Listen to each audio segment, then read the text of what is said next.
So whatever you type in ChatGPT, it's actually stored. And over here on the left hand side, you can see that these are the prompts that I sent today. Like in the today, you can see the film script request right here. You can see as evolution right here. You can see C to Python conversion right here. And similarly, in the previous 7 days, I got all of these contents right here. And you can access all of them one by one, as you can see right here.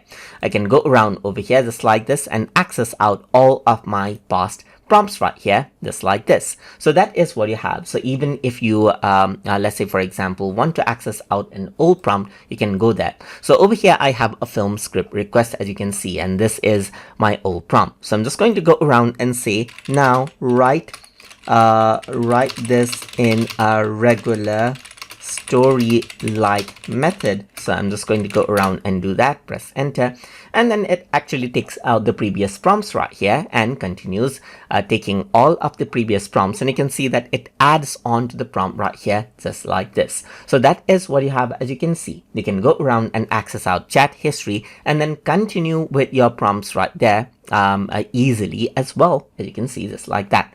So I hope you guys learned something as always. And as always, please like, comment, share, and subscribe.